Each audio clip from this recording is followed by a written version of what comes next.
Buenas tardes a todos. Primero agradecer al Tenerife Espacio de las Artes, que nuevamente nos da la oportunidad de hacer una actividad cultural conjuntamente con este magnífico centro de cultura que la isla de Tenerife y Canarias tiene desde hace muchos años. Con Maximiliano nos conocemos hace muchos años, desde que yo llegué aquí, el año 2020, y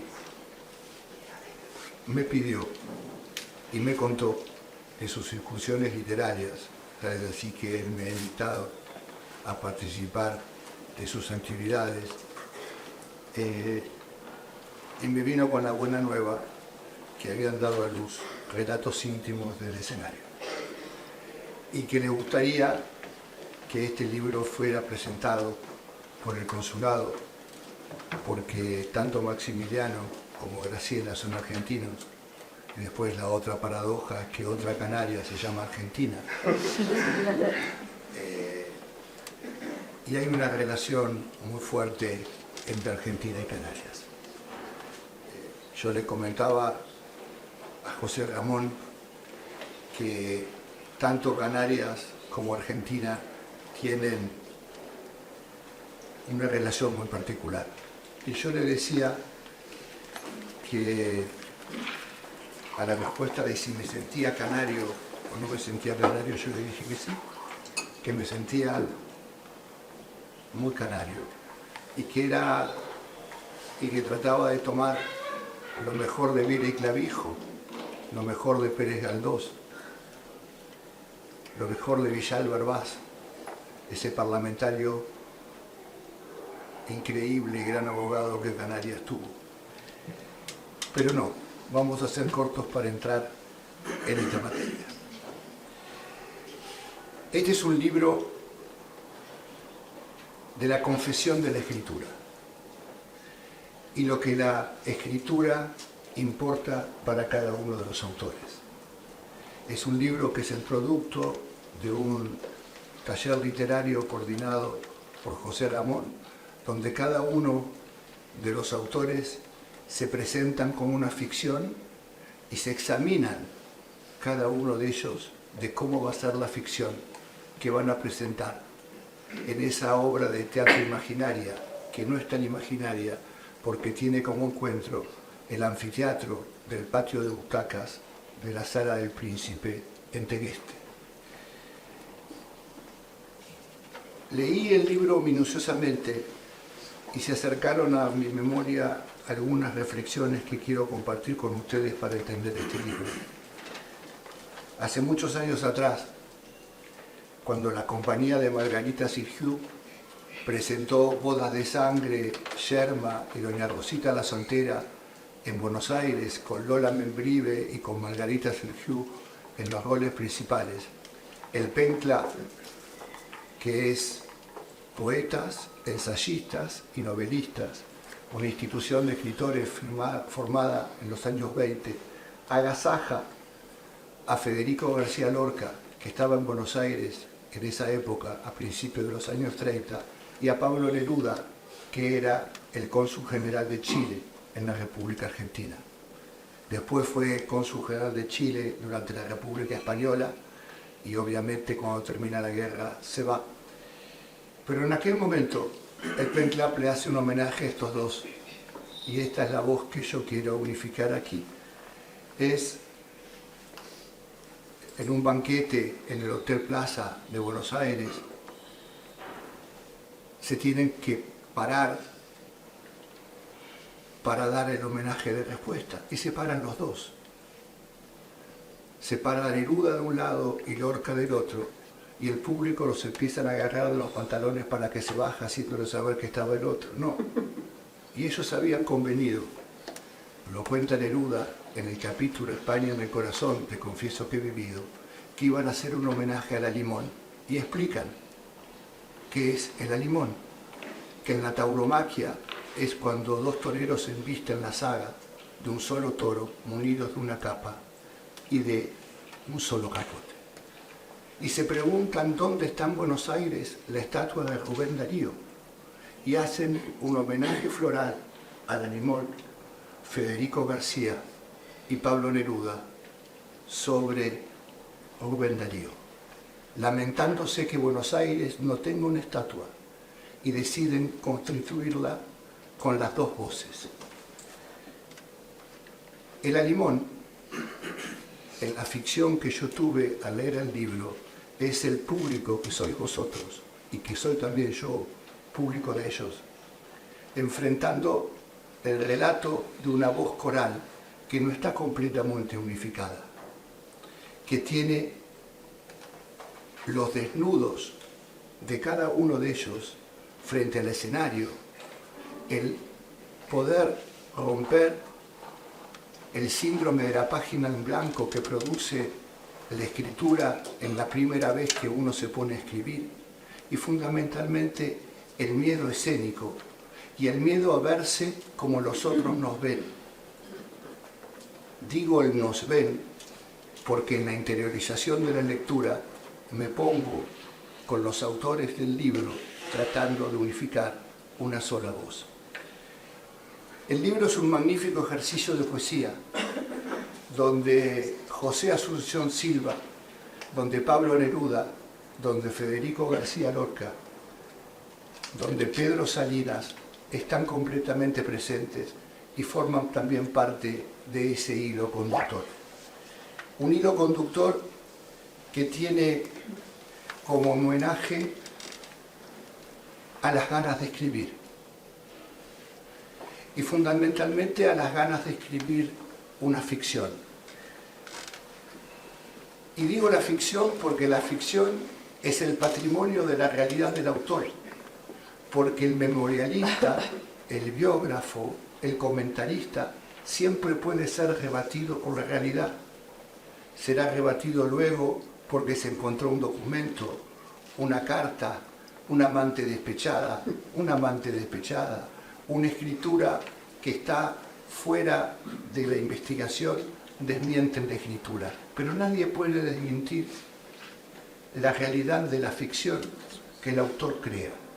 Y eso es el patrimonio de cada uno de los autores de este libro. Yo tengo para contarles dos cosas más. Elegí 3 o 4 poemas, no los voy a leer a todos, pero decidí leerles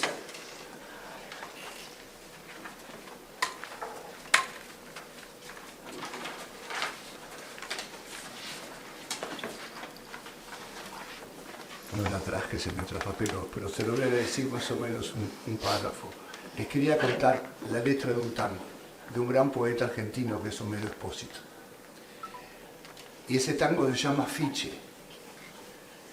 Y en el afiche hay una metáfora que es la metáfora que yo encuentro en la escritura de este libro.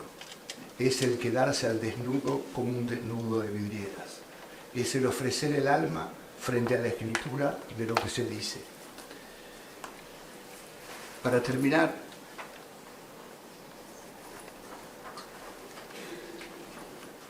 les quiero regalar como homenaje 2 breves poemas de Jorge Luis Borges, que escribió prácticamente en el final de sus días. Uno se llama Los Justos y dice así: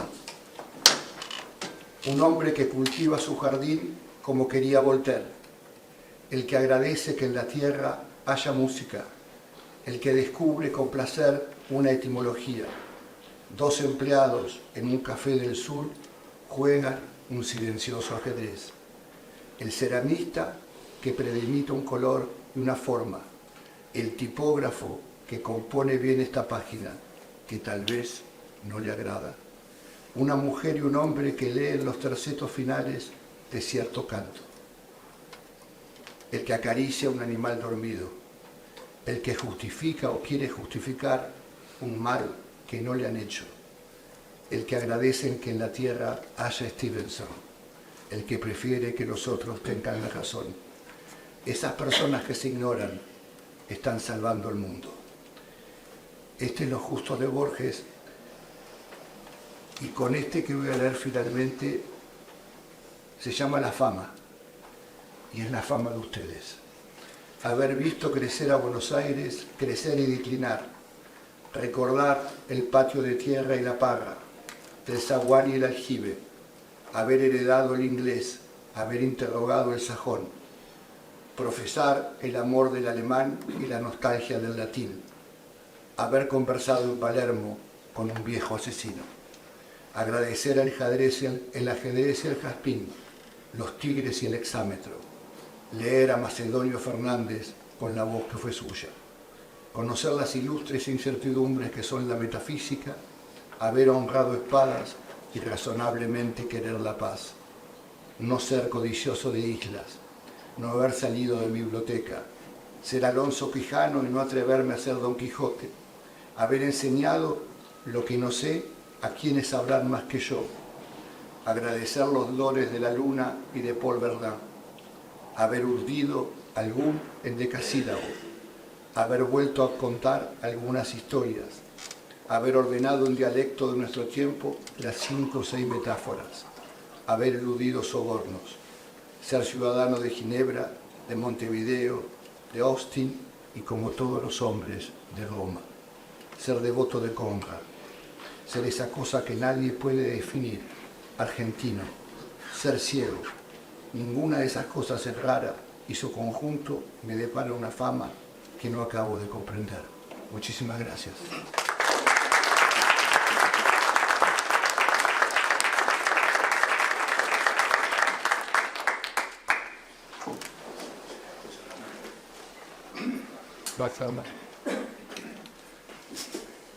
Estoy un poco abrumado. Buenas tardes, buenas noches, bienvenidos, gracias por estar acompañándonos. Estoy un poco abrumado porque, claro, después de esta presentación de la lectura de estos poemas, ya si yo tenía dudas de cómo relacionarme, porque no sabía muy bien cómo es un argentino, ahora me entran más dudas escuchando la lectura de Borges, ¿verdad? En fin, para que digo para los argentinos que están aquí presentes, y ahí. Así que algo más sé sobre los canarios, sobre los chicharreros, sobre los laguneros. Entonces, por eso nos atrevemos a estar aquí en el TEA, una institución no solo prestigiosa, sino pluricultural, polimórfica, en que tenemos aquí un muy buen representante como Emilio, que ya habla al principio. Digo, yo soy un habitual del TEA, no solo en las exposiciones pictóricas, sino también en las películas que hacen de viernes a domingo. Pueden estar bien, algunas un tostón, como la última alemana, insufrible, pero bien, en general están bien. También las películas que ponen en el TEA, yo me están muy bien de precio. Y así que me siento muy a gusto en este espacio y en esta institución.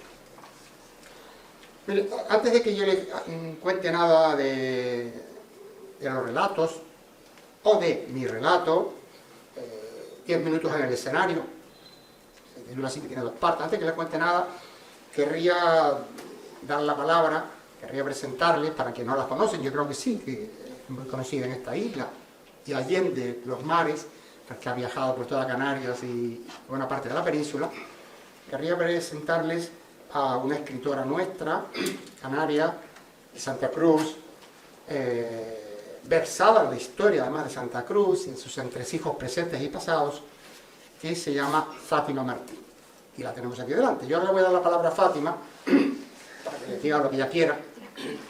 Y nos sentimos muy honrados de que Fátima nos acompañe.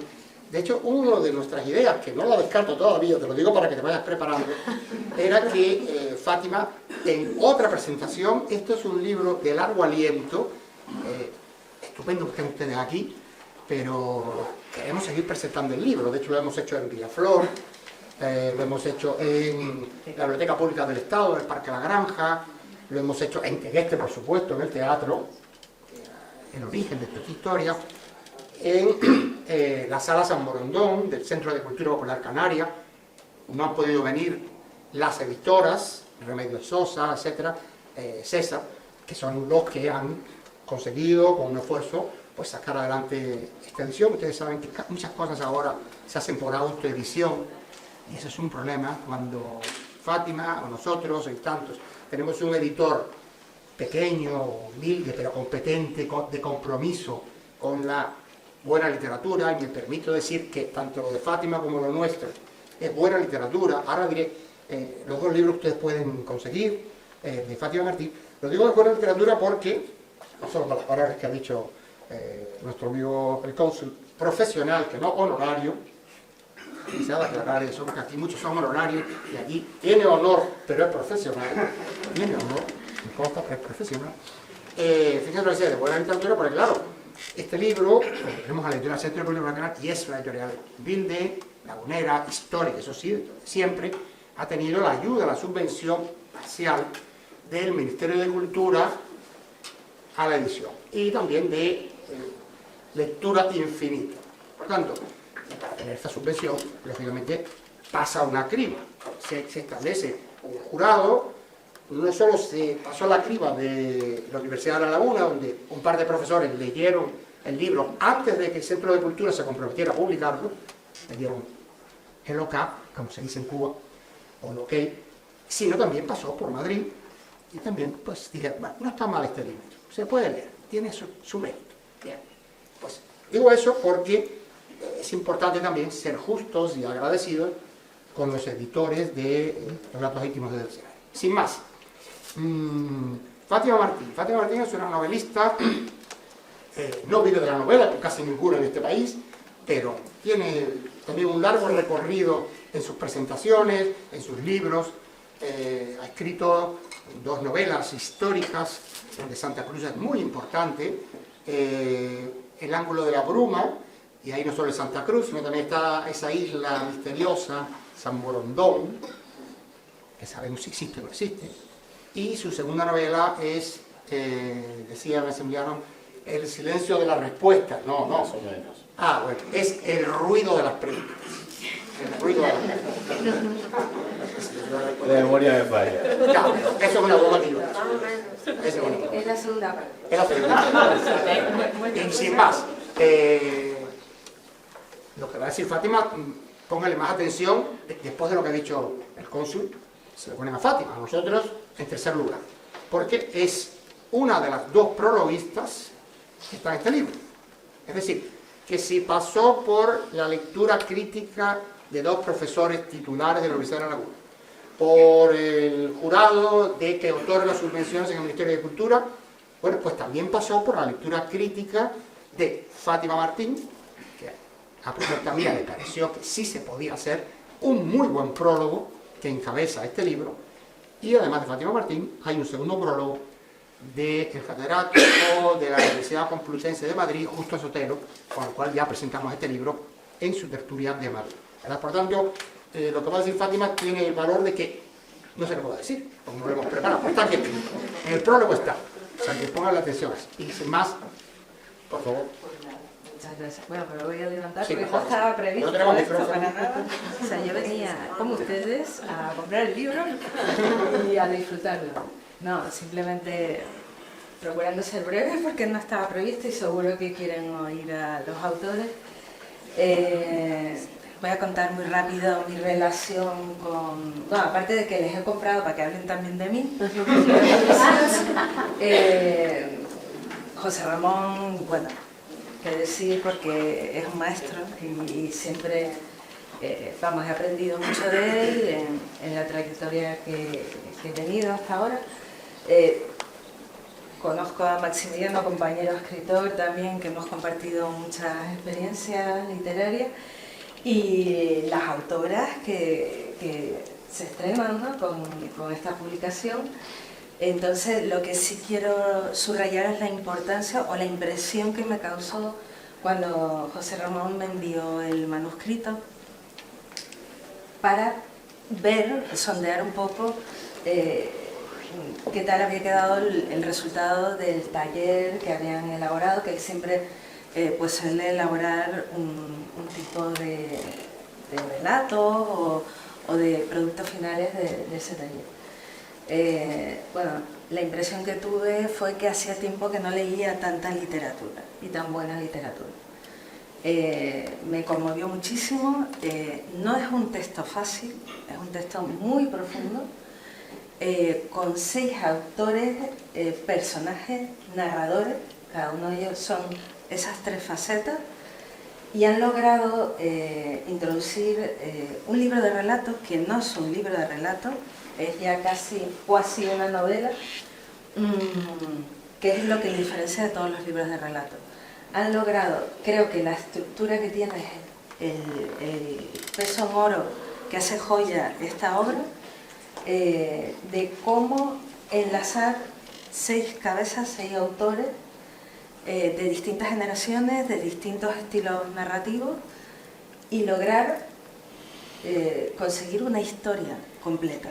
Entonces, ellos mismos, como muy bien estaba comentando el cónsul, son 6 autores, personajes y narradores de su propia historia, de su propio relato, que es el objetivo del taller, pero les sirve de excusa en un mismo escenario mirarse entre ellos, opinar uno del otro con una valentía asombrosa, literaria, pasar por un montón de géneros literarios, poesía, relatos, novelas.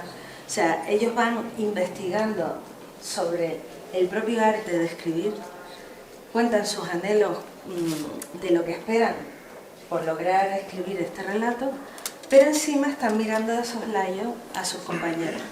Y no solo eso, al público.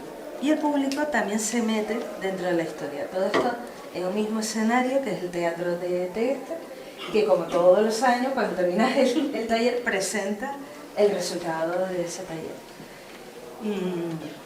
Creo que el nivel literario es absoluto en todos los autores que participan. Unos tienen más experiencia, otros menos, pero no se distingue.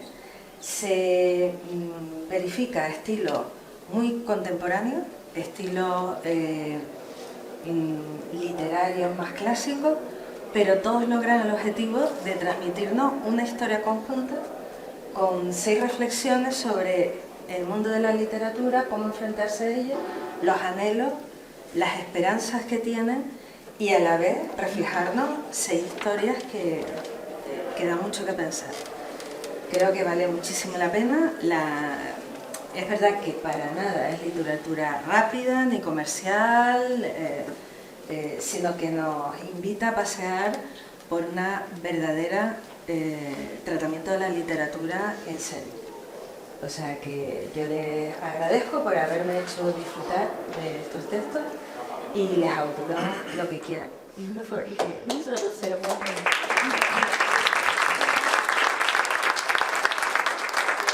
Para terminar, estoy convencida que a la inteligencia artificial este libro es imposible. Cuando lo lean, saben a lo que me refiero. Creo que ya es imposible. Con esto ya doy paso a lo que interesa. Eso sí es un Gracias. Hola a todos y a todas. Yo soy Mari Carmen. Antes que nada, darles las gracias a todos por estar aquí. No se oye porque yo hablo bajito. Cristina sabe claramente. Mi relato se llama Pánico Escénico. Yo soy periodista y precisamente por eso se llama Pánico Escénico. Y luego, a mí todos ustedes aquí me están creando una presión importante que se me va a pasar dentro de unos minutos. Pero bueno, con mi relato sí que quiero, o sea, mi aportación creo de este libro, pues va en el orden de hacer un poco una reflexión sobre la necesidad de parar en el día a día, ¿no? y tomarse las cosas con un poco de calma, alejarse un poco de todo lo que viene siendo redes sociales, trabajo vertiginoso y tal, y un poco poner el foco en uno mismo y en el acercamiento más a la naturaleza, ¿no? Eso es lo que para mí significó este libro desde el principio. justamente porque estaba en un momento de mucha ansiedad y fue ahí donde me refugié, ¿no? No te refugias en el Instagram o en todos esos momentos que perdemos, ¿no? De alguna forma, sino en recuperar un poco la esencia del ser humano. Entonces, bueno, esa es mi aportación, yo creo que al libro. Este libro surgió de la amistad con José Ramón, donde nos conocimos todos dentro del marco del taller poético o literario de Tegueste. Hicimos dos. Sí, y bueno, él nos reunió una tarde y nos propuso pues juntarnos para hacer este libro, y que nos costó mucho sacar adelante porque pues no solo por la diferencia de edad, que ya no lo diría tanto así, sino porque somos los 6 muy diferentes. O sea, venimos todos de... Eso, la diferencia de edad me ha tocado. Y a él. Y a él.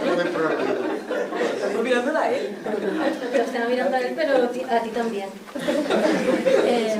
Todos venimos de ámbitos de trabajo diferentes, todos somos, pues ni nos conocíamos casi cuando empezamos, y ha sido todo un logro, y el logro, yo siempre lo digo en las presentaciones, se lo agradecemos a José Ramón, porque él ha tirado del carro como un poco hasta el final.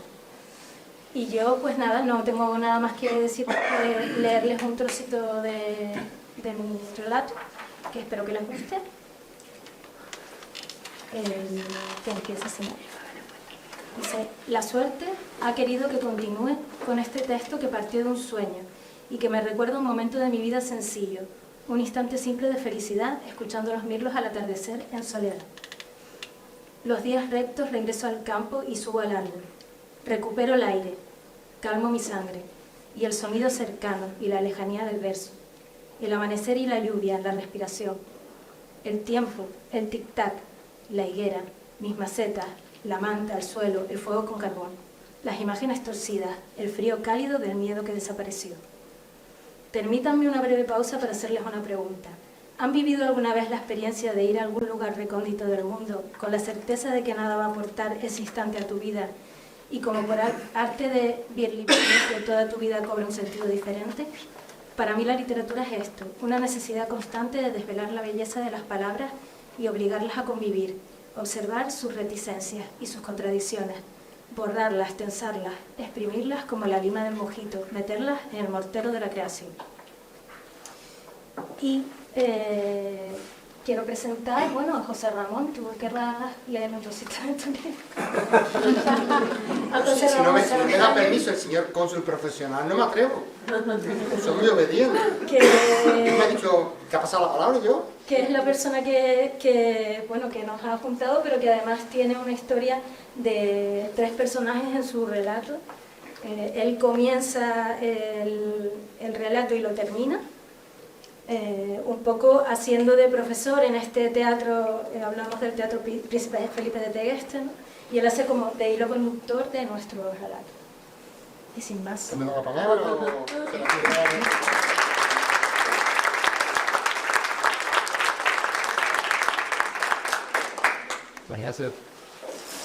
Yo en público soy muy respetuoso con la autoridad, el privado es otra cosa. Ya cambiar. Mire, comienzo, les cuento esto que ha dicho Mario, lo ha hecho muy bien.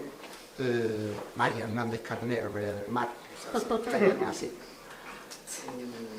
Te voy a hacer una anécdota.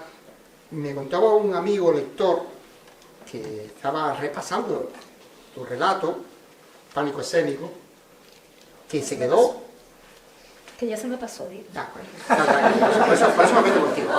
Si no, seguiré siendo respetuoso. Solo me puedo meter como auxiliar y sé que tiene tablas y va sobrado de savoir-faire. Pero un amigo lector que seleccionó un fragmento de tu relato en el que decías con toda crudeza y claridad tu personaje que había un momento en estas reuniones que hacíamos, en ese proyecto inicial, en el que ella se daba cuenta de que éramos tan diferentes, que teníamos tan pocas cosas en común, que como que le parecía imposible que estuviéramos haciendo algo parecido a esto, ¿verdad? Y esto está en rato. Y a eso le llamó mucho la atención. Y le digo, ¿cómo lo consiguieron? Y dice, eso es un secreto que guardo. En cierta parte se la guardo. Pero hicieron referencia a eso. Mire, yo sin querer tengo que dar la razón a Fátima, pero sin pasarme de guataqueo, que se dice en Cuba, o de darle jabón, que también se dice. Es un libro difícil, pero no todos los relatos son difíciles, los relatos se leen muy bien, y lo que es en todo caso un puntito complicado, que sigue una lectura con calma, con paciencia, como aquí hizo el señor cónsul, por eso estaba tan bien preparado, ha dicho. Eso sí, no se puede leer a la hora, pues digo yo, cada uno lea lo que quiera. De irse a dormir cayéndose en la cabeza, medio dormido, ahí, dando cabezazos, entonces se duerme seguida. ¿Qué he leído? No sé. No avanza, no es como las novelitas de Gómez Jurado o de Corín Tellado. Esa. Demasiado la Fuente Estefanía. Pero no es un libro tan complicado de leer, porque los relatos en sí mismos tienen su sentido, tienen su propia dinámica, y van a ver que son relatos distintos, porque como bien decía Fátima, tienen un engarce, tienen un hilo conductor que ustedes han de descubrir. Si no lo preguntan después, ustedes pueden preguntarlo al final. Ruegos sin preguntas o inquisiciones, aquí no solamente tiene que ser ruegos, se lo pueden inquirir. ¿Qué pasa? Bueno, bien. Dicho eso, el relato mío, 10 minutos en el escenario, tiene dos partes. La primera, me rompí mucho la cabeza pensando el título, y lo titulo, la primera parte, Realidad. Y la segunda parte, que cierra el libro, que le da, digamos, acoge a los otros 5 relatos. La segunda parte del relato se titula Ucronía. Aquí ya me esmeré un poquito más con Ucronía. Pero yo nada más que le voy a leer el comienzo de la primera parte del relato, titulada Realidad. Y me voy a permitir hacer un poco de teatro, porque, como decía Mari, me pareció que debía ser algo distinto a un personaje que a través de la autoficción, saben que no es lo mismo que autobiografía, a través de la autoficción contara una historia, o contara una experiencia personal o colectiva. Y entonces, ahí sí que me rompí, no los cuernos, pero sí las neuronas. Dije, bueno, pues ¿por qué un personaje? Pueden ser 2, porque 2, eso ya se hace mucho. El yo contra el tú, el narrativo contra el tú narrativo. Eso ya está. Vamos a poner 3 personajes que representen al autor a través del narrador polifacético. Cuando vayas en el avión, no leas durmiéndote, con la musiquita de fondo, porque no vas a pillar casi nada. Bien fresquita, y con un buen café de la azafata que te va a tirar. Bien, entonces, o azafata. Ay, sabía yo, el género es importante. Esa es la vieja escuela. Bien, en ese personaje que empieza es J.R.R. el profesor, que no soy yo, es uno de los personajes. Lo digo para que no tiendan, ni en mi caso ni en ninguno de los compañeros, a igualar las iniciales MC el Rapsoda. Bueno, MC puede ser Maximiliano Crespo, pero puede que no.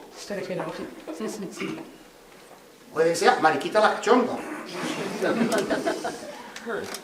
Me parece que le va muy bien. Usted lo conoce mejor que yo. No, a Mariquita la Cachonda. Gracias. Bien, pues comienza el personaje J.R.R. el profesor, pero enseguida van a ver que se transmuta en J.R. el actor. Aquí, por supuesto, estuve inspirado por una de las series mías juveniles de referencia. Yo lo tengo que confesar aquí porque sé que no me miran mal. Dallas. ¿Ustedes se acuerdan de J.R. de J.R.? Bueno, pues ahí estaba. Pero por supuesto, ahora voy a ponerme una medallita. J.R.R. me inspiró esas 3 iniciales, un autor de culto. ¿Quién tiene 3 iniciales? Autor de culto, cultura anglosajona, JRR, ¿me dicen el apellido? Sí. Así que he estado jugando con elementos dispares en cuanto a la sesión de inicial. Y por supuesto el tercer personaje que representa al narrador, autor, es X, el incógnito. Claro, que simboliza una X, porque X puede ser el número 10 en romano, pero X es, hay que expresar la incógnita, ¿verdad? Y ahí salió X, el incógnito, que me permite establecer toda la segunda parte de la historia, la parte que sería ucronía. ¿Sí? Pero volvemos al principio y le leo una paginita, media página. Lo pongo de pie porque estoy actuando ante ustedes de la siguiente manera. Se sitúan, hacen un favor, ustedes son el público del teatro de Tegueste, no del TEA, permiso, el público del teatro de Tegueste en una noche estival, tarde-noche estival. Y en una época de triste recuerdo para todos, como era una época donde estábamos saliendo, pero todavía existía, ese virus maligno de la COVID, y donde había que tener una cierta o mucha precaución. Estamos en ese contexto, ¿vale? ¿Sí? ¿Tanto? ¿Sí? Me siguen ahora, ¿eh? Buenas noches, Tegueste. La verdad es que hay que estar un poco loco, o mucho, para estar aquí, en este teatro, con la que está cayendo. Un virus maligno asediándonos. Una tarde-noche de viento y lluvia estival. María, falta un abanico. Tormentosa. El recurso de usar unas mascarillas incómodas, pero necesarias, mantener una cierta distancia de seguridad. No sigo, porque los voy a espantar más y son capaces de levantarse de sus butacas y marcharse.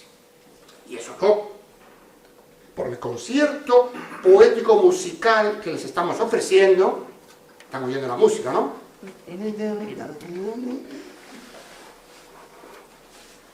Porque ya están cómodos y resguardados, y porque, y aquí aparece el egocentrismo que no se puede quitar, ese JRR, el profesor, y porque María Bunfeo. Ahora que me toca entretenerlos y motivarlos, bueno, más bien, vincularlos a una historia que les voy a contar, con personaje de carne y hueso ficcionado. Sí. Vean en la pantalla. Coño, se rompió una pantalla. No me había dado cuenta de eso. Hay que pedir para presupuesto, cabildo. Cabildo. Sí, vean en la pantalla. Ahí se muestra a JRR, el profesor, su foto y un mini currículum suyo. Estoy encantado de que Mari, Lucho y todos ellos me llamen Fátima, me llamen José Ramón, porque es rarísimo eso. Eso es rarísimo. Aquí el colega me suele llamar en plan confianzudo Sampi, de Sampaio. Y ya es verdad que es más fácil llamar Sampaio. Otras me llaman el profe. Sampi es cariñoso. Qué cariñoso. Y José Ramón es como... Eso es muy formal. Formal. Ahí está. Ese señor real, ahí imagen especular, lo voy a hacer mío en este escenario. Mejor dicho, lo he abducido. Yo voy a interpretar al JRR de la pantalla como si fuera él.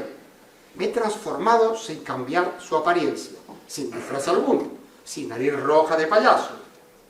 En un nada por aquí, nada por allá, y voilà, que dicen los franceses pijos.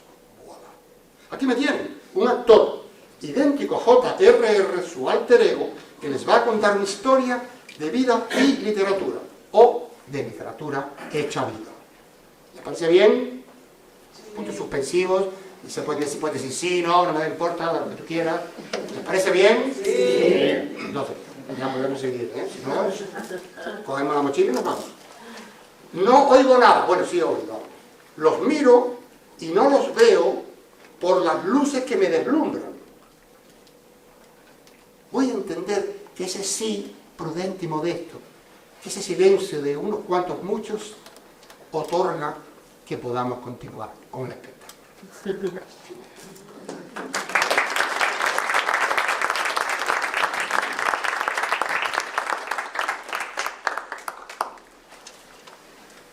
Señora, Bueno, o sea, la kamikaze. la kamikaze. Exactamente. Muchas gracias. Gracias a todos por venir a esta gran reunión, a esta fiesta de nuestro libro. Ya lo hemos explicado, este libro ha sido escrito a 6 plumas. Tuvimos 2 años escribiendo al unísono, es decir, que no es una historia que empezase cada uno por independiente y después la juntásemos, sino entre todos tuvimos que sentarnos con buen vino y mucho queso, ¿verdad?, a definir cómo era ese momento que los 6 vivimos, qué cosas pasaron en ese evento. Decíamos cosas como, ¿pero hacía calor o hacía frío? ¿Qué pasó primero? ¿Quién venía después? Entonces nosotros, en cada uno de nuestros relatos, hay un personaje el cual explica qué vivenció en ese evento, que pasó o no pasó. El asunto es que algunos pudieron vivir ese evento y otros no, pero es un evento que está ficcionado. Entonces, es muy curioso.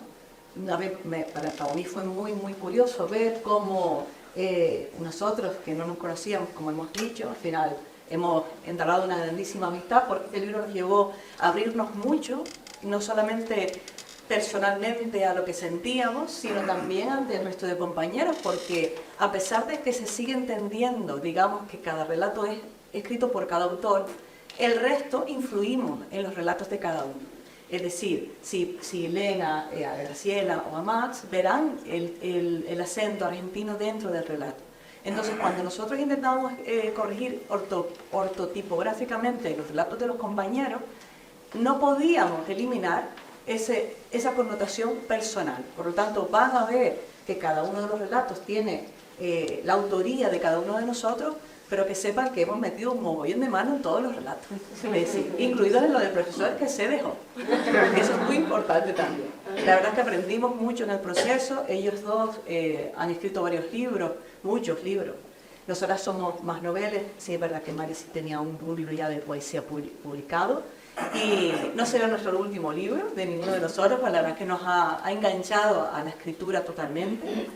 Pero también nos demostró lo difícil de escribir un libro. Es decir, nosotros hemos estado en total 2 años dando vueltas y vueltas, leyendo, releyendo. La segunda o tercera vez que lo leímos, nosotras dijimos, sobre todo nosotras, pero no vamos a leer otra vez el libro. Sí, lo decía el profe, hay que volverlo a leer. Y leíamos el libro, no solamente nuestro trozo, sino los trozos de los demás, e íbamos descubriendo pues, pequeños errores, siempre hay pequeñas cosas que se pueden perfilar. Nosotros nos enorgullecemos de que ahora mismo creemos que ya no hay errores dentro del libro ortotipográficamente, pero incluso si... Todos hay, ¿verdad? No los hay.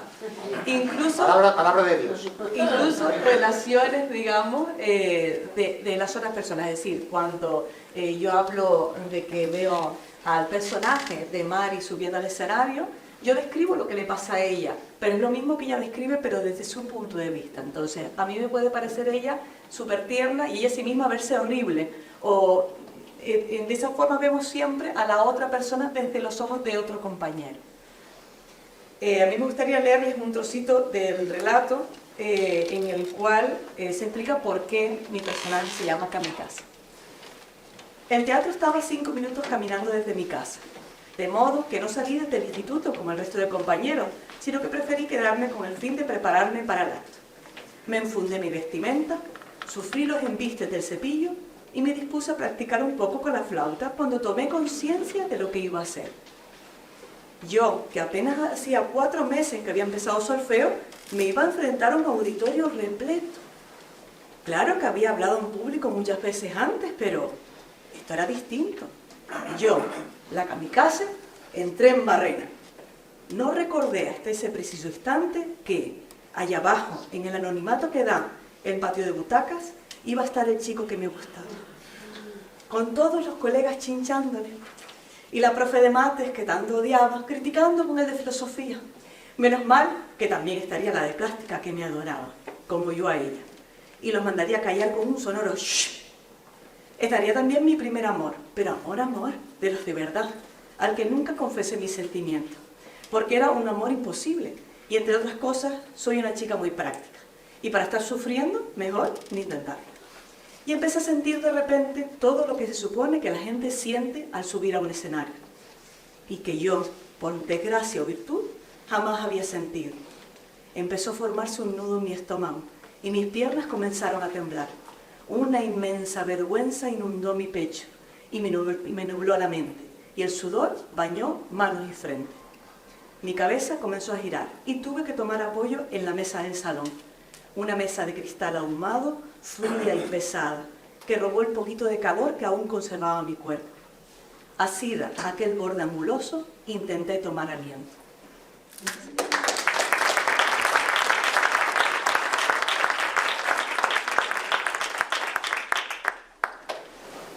Bueno, buenas noches. Yo soy María Olarte. En primer lugar, agradecer al cónsul Luis María Sobrón, hermosos poemas, los de Del Borges. La verdad que me han gustado mucho. Y a Emilio Ramal Soriano por la oportunidad de presentar este libro aquí en el TEA, que es un espacio que yo amo profundamente. Yo tengo una profesión vinculada al diseño y a la creatividad, ¿no? Entonces yo siempre he defendido que la literatura es la primera fuente de inspiración para cualquier proceso creativo, ¿no? Entonces me gusta especialmente estar aquí porque creo que arte y literatura siempre van de la mano. Y los grandes artistas pues se han inspirado en la literatura, ¿no? Dar las gracias, por supuesto, a José Ramón, la fuerza motora del grupo, y a mis compañeros por todo el apoyo, complicidad en todos los momentos, los buenos y los malos. Mi personaje se llama M.O., la hater. Es un personaje un tanto gruñón, bastante gruñón, aunque bueno, tiene su punto simpático también. Yo creo que cuando yo escribí el relato, que se titula Eco, quería empatizar con aquellas personas que están atravesando a lo mejor momentos difíciles y reivindicar un momento esa miseria que todos podemos tener en algún momento, porque parece que vivimos en un momento que todos tenemos que ser perfectamente perfectos. Entonces yo, como amante de la belleza, también creo que hay belleza en esa miseria, ¿no? Es un personaje que a lo largo de la historia también se va reconciliando consigo misma esa noche, y al final, digamos, empieza muy enfadada y termina, pues digamos, vislumbrando pues cierta paz. Entonces voy a leer, en mi relato hay poesía, bastante poesía, pero es ajena. Entonces voy a leer el principio del relato, que vislumbrarán cómo es esta persona, M.O. la hater, y al final acabaré con un poema de María Zambrano, que es un gran poema. ¿Qué hago aquí? Sé lo que estoy sintiendo: nervios, sudoración y náuseas. En apenas unos minutos llegará el turno de leer mi relato. Más bien leeré mi no relato, pues la autora es mi hermana, MP, aunque seré yo la que lea en su lugar. Soy la segunda de la primera tanda en hacerlo, después de M.H. la soñadora, lo que me hace sentir aún más nerviosa y ahondar precisamente en la pregunta inicial. Mis compañeros se mantienen lejos de mí. Es porque no soy especialmente agradable a la vista o a los sentidos. Algunos me conocieron hace unos 2 años en una lectura de poesía a la que acudí con MP. He visto sus caras de sorpresa y aversión al verme entrar. No es de extrañar. Actualmente se me ve muy diferente. Tengo un sobrepeso de más de 20 kilos. Apesto a alcohol y a sudor. Mi aspecto es descuidado y desaliñado. ¿Qué puedo decir? Soy la hermana rana de MP, que por supuesto es Doña Perfecta. Me importa un bledo. Que les den a todos, que les den a MP. Tengo ganas de vomitar. Sería graciosa si lo hiciera. ¡Ja! ¡Qué bochorno sentiría MP, su hermana gorda y borrachuza, que no levanta cabeza! ¡Qué cruz! Su pobre y vulnerable hermana, que no ha superado su trauma amoroso y ha caído en picado, a lo que es hoy, sin duda, la peor versión de sí misma. Y para colmo, ahora va y con la misma vomita delante de todo el mundo antes de comenzar la lectura. A pesar de mis fantasías escatológicas, lo cierto es que en el momento presente, aquí y ahora, me encuentro en el Teatro de Tegueste. La función ya ha comenzado, hay mucha gente. Oh Dios, espero no trastabillar al salir. Oh Dios, en realidad no quiero vomitar.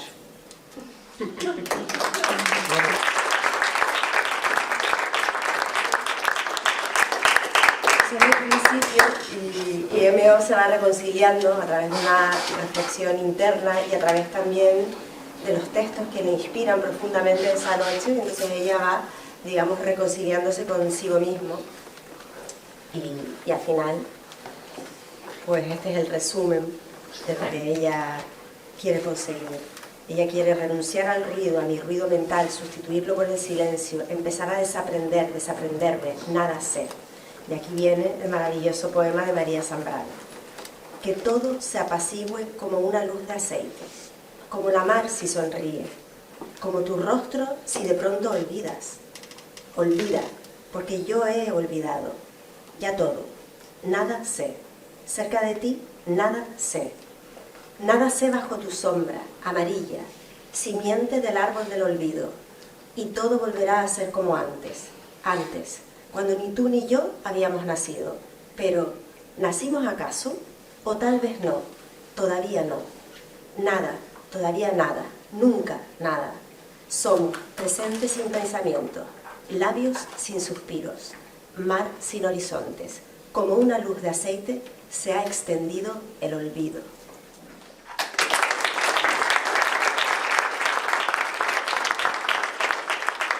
Me pasó a mi compañera. Bueno, no. Vale, Ya que insisten.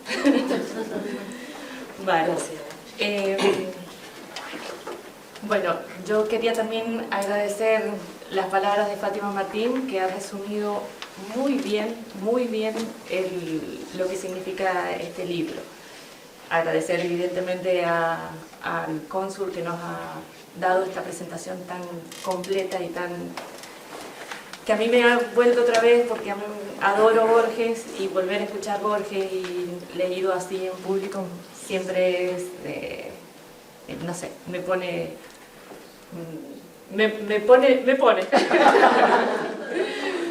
Después también, evidentemente, como yo le digo, el profe, porque es verdad que sin él esto aquí no hubiese sucedido.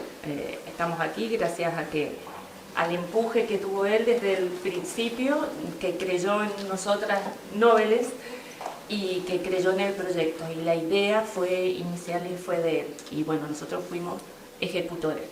Y después, como también dijo Argentina, este fue un proceso largo, porque son 2 años estar detrás de cada una de las lecturas y correcciones y buscarle todo para que todo cuadre.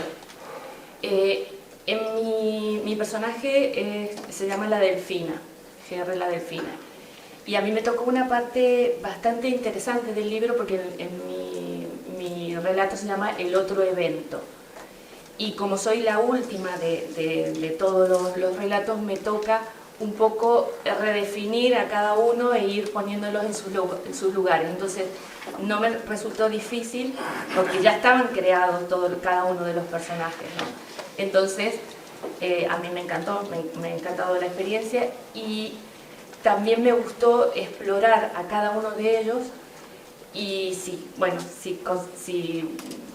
leen el libro van a ver una parte en la que yo hago alusión a la personalidad de cada uno de ellos, cómo trató el otro evento, que ya se van a enterar si lo compran o lo leen, se van a enterar, y sus personalidades, cómo reaccionan ante el hecho que ocurrió en el teatro, que no vamos a desvelar qué es lo que ha pasado, porque eso también lo irán descubriendo cuando lo leen, ¿no?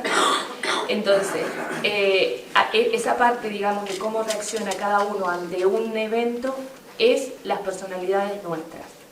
Es decir, se ven retratados ahí, pero ahí sí es verdad, digamos, en lo que ocurre y cómo reaccionaría uno desde mi punto de vista.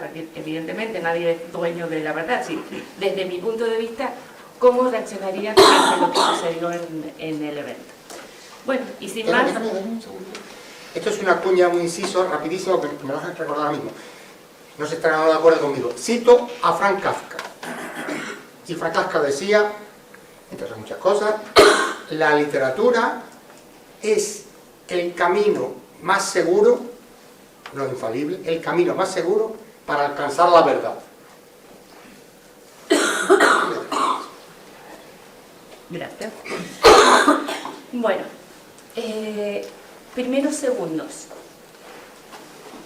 Los papeles no se me caen, ya estoy frente al atril y no me tropecé.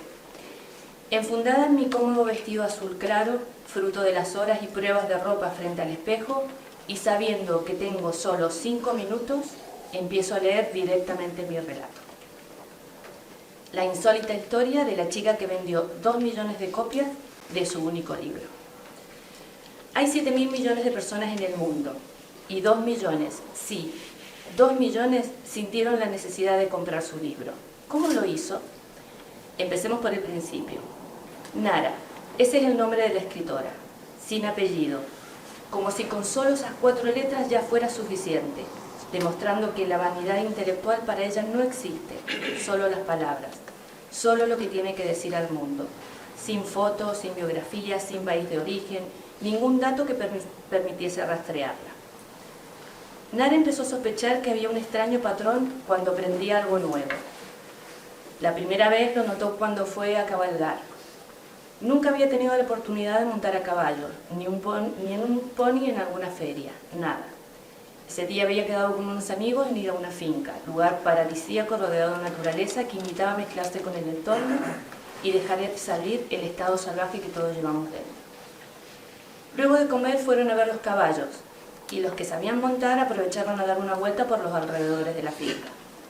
Cuando le preguntaron a Nara, ella dijo que nunca lo había hecho, pero que lo intentaría. Colocó el pie en el estribo, subió con inusitada destreza y comenzó a cabalgar elegantemente. Sus amigos quedaron atónitos, porque esperaban una chica titubeante a la que debían explicarle cómo montar a caballo, pero al ver su habilidad inmediatamente pensaron que ella les había mentido al contarles de su inexperiencia equina. Nara cabalgó sin dudar en sus movimientos, sin saber cómo ella y el animal se comprendían mutuamente, y se preguntó, ¿cómo es que puedo hacerlo? Disfrutó a pleno del momento, como ella bien sabe hacerlo. Cada instante, por más insignificante que fuera, merecía su atención. Regresó con sus amigos y la tarde transcurrió entre el convencimiento de que ella les había mentido y la pregunta que se instaló en forma de una molesta vocecita en la cabeza de Nara.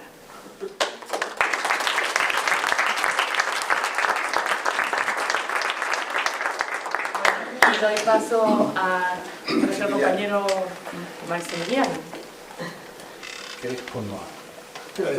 Bueno, como bien dicen, acá mi compañera soy Maximiliano Crespo, escribo, no soy escritor, pero escribo, soy arquitecto, hago cine, cocino razonablemente bien con receta porque no tengo ningún tipo de imaginación, no soy testigo, y juego muy mal al golf. En esta quiero agradecer a Emilio por este magnífico lugar, al señor cónsul embajador por esta magnífica presentación, que este lejos es la mejor que hemos tenido, y yo creo que la mejor que tendremos, que por suerte la tenemos grabada. Agradece a la que nos pagó. Por su actuación.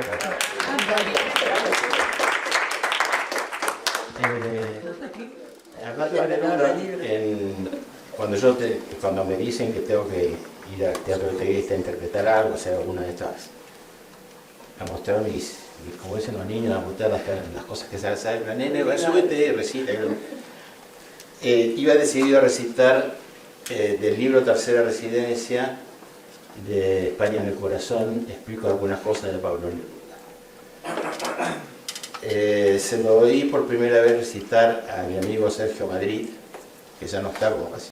Esa temprana visita le perdí la pista. Apareció 15 años después y me ubicó otra vez un tío de mi mismo apellido.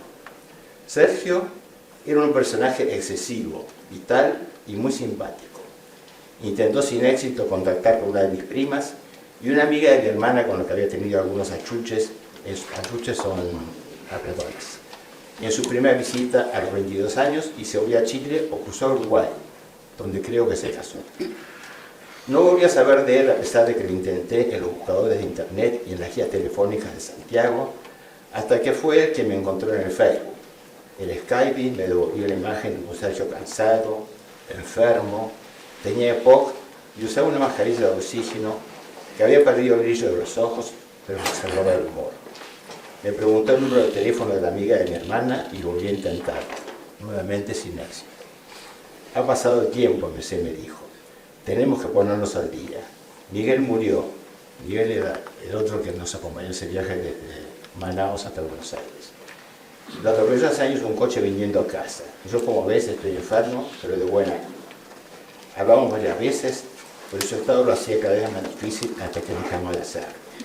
Un día, su hija se había casado efectivamente en Uruguay, comunicó su fallecimiento en su perfil de Facebook. M.O. la hater lo tiene bien listados. La gorda derrocha simpatía y dije, quizá para compensar su aspecto desaliñado. Vaya uno a saber. Ahora es el turno de AO, la kamikaze. Luego habrá un breve directo musical y será la segunda tanda de las intervenciones que inauguraré yo. El pulso se me acelera, respiro profundo. Para relajar, repaso lentamente parte de mi repertorio. La voz aquí de vida, Pablo Salinas. Ayer te besé en los labios. Te besé en los labios densos, rojos. Fue un beso tan corto que duró más que un relámpago, que un milagro. Más. El tiempo después de dártelo, no lo quise para nada. Ya, para nada. Lo había querido antes.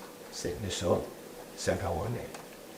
Para interpretarlo evoca algún antiguo amor de Emilia, por ejemplo, y la... Porque yo digo que el poeta, el profesor es el que le da voz al poeta, como el intérprete, que cuando toca el violín está interpretando la música. Bien compositor dicho. Nocturno 3, o sea, Asunción. Sentí frío. Era el frío que tenía en tu alcoba, tus mejillas y tus sienes, y tus manos adoradas de las blancas nieblas del remoto de sábanas. Era el frío del sepulcro, era el frío de la muerte. Era el frío de la nada. Y mi sombra, por los rayos de la luna proyectada, iba sola, iba sola, iba sola, con la estepa solitaria. Y tu sombra, esbelta y ágil, fría y lánguida, con esa noche tibia de la muerta primavera, con esa noche llena de perfumes, de murmullos y de música heladas, se acercó y marchó con ella. Se acercó y marchó con ella. Se acercó y marchó con ella. O las sombras enlazadas, o las sombras que se juntan y se buscan en las noches de lluvias y de lágrimas. Siempre creí que Silvia se refería a una mujer amada, pero no. Es la violencia de los paseos que hacía con su hermana muerta. Recuerdo aquí a mi hermana Verónica, hace un tiempo, y los paseos que hicimos por España en sus últimos años. Nombre del empleado, José Manuel Caballero Bonal. Tú te llamabas Carmen, y era hermoso decir una a una tus letras, desnudarlas, mirarte en cada una, como si fuera una cama, distintos besos, tanto berreríos.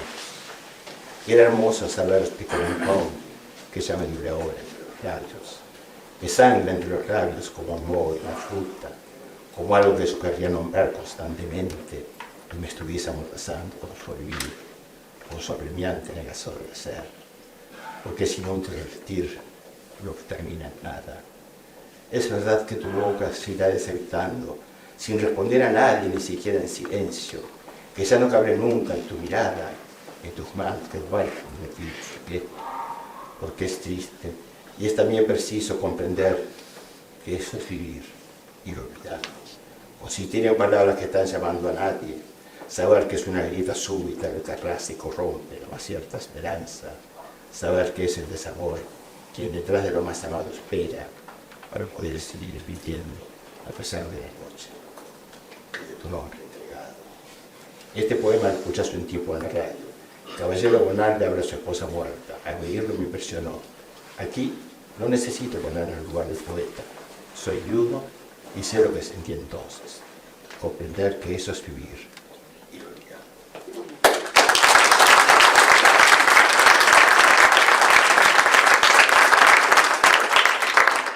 Al principio yo les hablaba de la limón, que son dos voces. La segunda voz o la primera son ustedes. Si alguno de ustedes quiere hacerle alguna pregunta o tiene alguna reflexión para los autores, Yo, son los términos del tiempo. empiezo yo, que aprovecho, por cierto, para usar al consejero de Cultura del Cabildo, José Carlos Hacha, que debería estar aquí y tenía previsto venir para la presentación, pero la agenda se lo envió y se lo olvidó comentando al principio. Coincido con Maximiliano que la presentación de Sobrón ha sido magistral, pero también lo han sido cada una de las intervenciones de ustedes, de María, de Mari, de José Ramón, de Graciela, de María, de Argentina, y por supuesto acabar con Lucas Marcia ha sido una maravilla. Enhorabuena, estoy deseando viajar a Argentina para poder leer el libro, y la pregunta, José Ramón, lo tenemos que leer, no lo he abierto siquiera, lo he comprado pero no lo he abierto, en orden, digamos, cronológico, o hacemos un rayuela y lo leemos por donde queramos. Eso, para mí es la puerta. Que Rayuela te da la oportunidad de hacerlo o por orden o Eso. por... Esa es la pregunta. Y felicidades en todo. Gracias. Cortázar en Rayuela dice: aquel que recoge el pomo del dentífrico y lo toma desde abajo hacia arriba hasta imprimirlo, o aquel que lo toma de un saque. Puedes leer la novela como Rayuela. Yo la leí cronológicamente. Sí, yo también. Bueno, vale. Pero es verdad que sí, que se puede leer. Chicos y chicas, no, estamos en el teatro, así que hagan de actores, de actrices y digan algo, incluso métanse conmigo, digan lo que ustedes quieran, porque así de esta manera podemos alargar 5 minutos más Lo que quieran. el espectáculo. Si no, nos echamos aquí. Si estamos todos callados, Si no, a firmar, ¿eh? Firmar los libros que veis. Ah, bueno, eso también es verdad, hay que firmar. Sí. Señora, Yo tenía una pregunta, de los que están aquí, ¿quién escribía por primera vez? Y si me podría compartir cuál fue la mayor dificultad, si era tu primera experiencia. Sí. ¿Qué dirías que fue tu mayor reto? Bueno, mentiría si digo que mi primera vez, porque mi primera vez fue a los 7 años. A los 2 millones de literatura. Entonces esa de los 7 millones, que también mentí, porque después ya somos como 8.000 millones. Yo cuando escribí el libro puse 7.000, pero después cuando lo corroboré ya vamos por 8 millones. De nada, 8.000 millones. Bueno, el desafío para mí es escribir, y como comentaba él, lo de la página en blanco, existe, es decir, es inevitable. Yo creo que todos los que empezamos a escribir nos encontramos con ese gran desafío, ¿no? Para mí es como, a mí me estimula muchísimo los desafíos, ¿no? Entonces, yo había escrito en mi trabajo, pero escribo artículos, blog, esa parte, pero nunca una historia de este tipo. Entonces, sí es verdad que como he leído mucho, no me resulta difícil el buscar y encontrar las palabras, pero sí cuesta el hilar todo un relato. Pero es cuestión de ponerse. No, es cuestión de ponerse. Como toda una vida. Como toda la vida. Gracias. Tengo mis amigos del gimnasio que saben que a mí me encantan los desafíos y que algún día haré una dominada. Ellos me conocen y saben que soy de desafío. Y hay otros también compañeros allá del gimnasio y saben que entonces ahí está. Yo creo que la pregunta es esa. Muchas gracias. ¿Alguna pregunta más?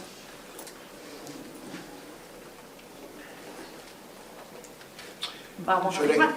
les quiero agradecer y los quiero invitar a la lectura, porque con mucha modestia José Ramón habló de la ucronía. Y la ucronía es lo contrafactual. Es una definición muy casera. Un amor por el subjuntivo. Hay una frase del tango, es: si yo tuviera el corazón, el mismo que perdí, amar siempre sentí. si el reproche a lo que pudo haber sido. Y en este libro hay un reproche contrafactual o crónico a los distintos escenarios que los distintos escenarios de las situaciones de cada uno esbozan, y ahí está también el hilo conductor del libro.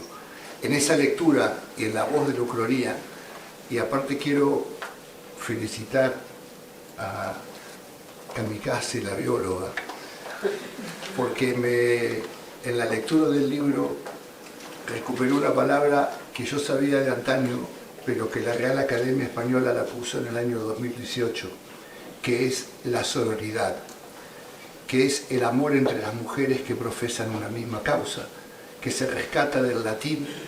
Sorella en italiano es hermana, son las hermanas de un convento de clausura que ahora, con el empoderamiento femenino en buena hora, la Real Academia ha llamado sororidad a la cofradía entre mujeres y a la amistad de mujeres que sostienen una misma causa. Y hay mucho del relato de esa sororidad que ella hace referencia en el relato y rescata la palabra. Y muchas gracias por haberme introducido en la búsqueda hacia la palabra. Muchas gracias a todos.